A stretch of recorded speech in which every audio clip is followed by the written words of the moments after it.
Pour répondre aux attentes d'un monde en pleine mutation, aux inégalités criantes, aux enjeux du changement climatique et du progrès technologique, la préparation des générations futures constitue un défi majeur. C'est ce qu'avait compris Norbert Segard il y a 50 ans lorsqu'il a créé la FESIC. Son ambition, fédérer les établissements d'enseignement supérieur catholique pour promouvoir une vision de la formation fondée sur l'humanisme chrétien.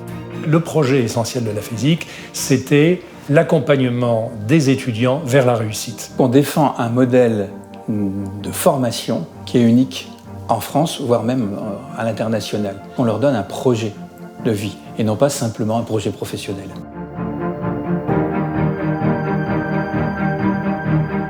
On est là pour apprendre à devenir quelqu'un dans toutes ses dimensions, dans ses dimensions techniques, dans ses dimensions humaines, dans ses dimensions managériales. Alors, parmi les valeurs fondatrices, il y en a une qui était soulignée particulièrement par Michel Falise, c'est l'humanisme chrétien, qui vit encore aujourd'hui en plaçant l'étudiant au cœur de notre dispositif éducatif et en le formant à la fois comme futur professionnel, mais imprégné de valeurs humaines. En mettant l'humain au centre de ses formations, la FESIC tâche toujours de garder une fenêtre d'espoir pour tout un chacun dans la société. Ces valeurs se traduisent concrètement dans des actions au service de ses membres, en commençant par être un lieu d'échange et de coordination. Il s'agissait là de la répartition de la subvention que recevait la FESIC, subvention de l'État, qui était partagée entre les écoles d'ingénieurs et les écoles de commerce. Comme les écoles de commerce voyaient leurs effectifs monter, ils touchaient de plus en plus aux dépens forcément des écoles d'ingénieurs. Donc là, il y avait une tension qui était très forte et on m'a demandé en quelque sorte d'être un peu le médiateur pour revoir cette répartition. Ça a été un excellent moment où l'ensemble des directeurs des études se sont parlé, ont travaillé ensemble pour arriver en finale à définir 2 filières où tout le monde était d'accord. On a vécu les valeurs de la physique au travers de cette étude. La FESIC doit également favoriser la reconnaissance de ces établissements fondés sur un modèle associatif à but non lucratif auprès des pouvoirs publics ainsi que des futurs étudiants. La tournée auto, c'était quelque chose, mais je trouvais ça formidable. Tous les ans, pendant une semaine, chaque école détachait un responsable et on sillonnait un quart de la France. Le but de la tournée, c'était à la fois d'expliquer aux conseillers d'orientation le type de profil qu'on cherchait, etc., mais aussi beaucoup de leur expliquer les métiers. Qu'est-ce qu'on fait quand on est ingénieur, le type d'études, etc. Et puis pendant une semaine, on passait tout notre temps dans la voiture avec quelqu'un d'une autre école. La vraie valeur emblématique de la FESIC, c'est le collectif, c'est le sens du collectif. Les écoles de la FESIC ont une agilité parce qu'elles savent travailler avec les parties prenantes, avec nos partenaires. Donc le collectif, c'est pas que nous entre nous, c'est nous avec vous.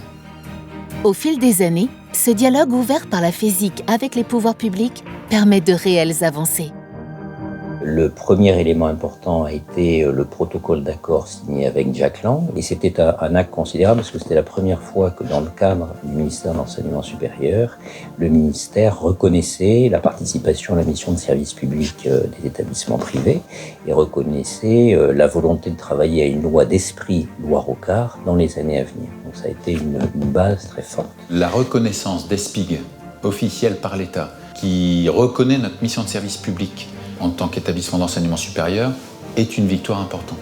Bien, avec mon prédécesseur Pierre Tapie, nous avons phosphoré sur la création du label ESPIG et nous avons réussi à faire passer ça dans la loi Fioraso en 2013 et permettant ainsi de distinguer les établissements en mission de service public mais non lucratifs. Le Sénat a adopté l'amendement numéro 12. Ce travail a porté ses fruits. Aujourd'hui, les écoles de la FESIC forment 65 000 élèves et 81% des diplômés obtiennent leur premier emploi en moins de 3 mois. Ces succès permettent d'envisager l'avenir avec sérénité. Quand je vois le nombre d'établissements qui se sont créés, je dis qu'il y a un travail formidable et qui est plein d'avenir. Donc les jeunes seront peut-être un peu différents demain de ce qu'ils sont aujourd'hui, la façon de le faire sera peut-être un peu différente de ce que c'est aujourd'hui, mais le projet restera le même et je suis très confiant sur la capacité de la FESIC pour le réussir. Votre présence aujourd'hui nous dit que c'est ensemble que nous réussirons. Si on sait vous écouter, si on sait travailler ensemble. Je suis très heureux qu'aujourd'hui il y ait les jeunes parmi nous, parce que c'est eux qui nous motivent. On travaille pour nos jeunes, parce que c'est eux l'avenir.